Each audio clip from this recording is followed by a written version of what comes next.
Hey guys, welcome to my game setup tour of 2018, which is something I've been working on for the past few months.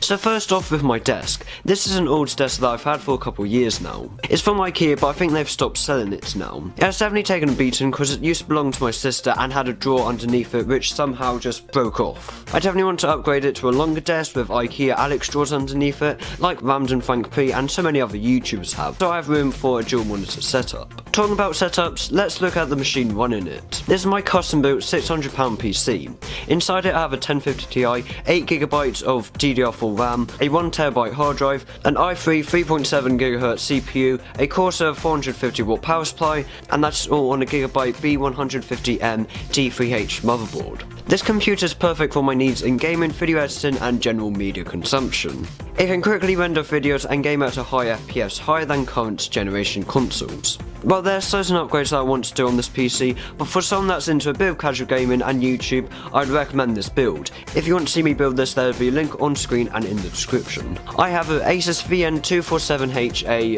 23.6-inch 1080p 1ms response time monitor. I've spoken about this lots before in previous setups because I've had this for around 2 years now, but this is a great monitor for gaming because of the quick response time, and also it's good for photo and video editing because the colours are very true to life. An extra bonus to this monitor is that it has two HDMIs, meaning that if your setup consists of a console and a PC, you can plug them in together and not constantly switch them in and out. Moving down to the peripherals, I have a Logitech K120 keyboard and a Logitech M175 mouse. Now these peripherals aren't anything special because I much prefer spending money on upgrades for my PC and new camera equipment, but they do perfectly well for what I need them for. A very important part of your setup is that it shows your personality. That's why on my desk I have a cool hawk coaster for my drinks, a lens mug that I don't really use as a mug on one side of my monitor, and on the other side I have a fully functioning old film camera that I got from my granddad. And if you've never had a conversation with me in real life, I'm very nerdy and into photography and cinematography and how cameras work. Another important part of your setup is lights. On my desk I have an IKEA desk lamp that I'm not even going to try and pronounce, and behind my desk for Christmas I got an LED strip. Now these aren't the fanciest LEDs in the world. They're not smart LEDs that you can control by your phone, but they're still good. In the box you get a 5 meter long LED strip, some way of attaching it to your furniture, and behind your desk a power supply and a remote. The remote does come with some rather cool settings, but as I said before, nothing special.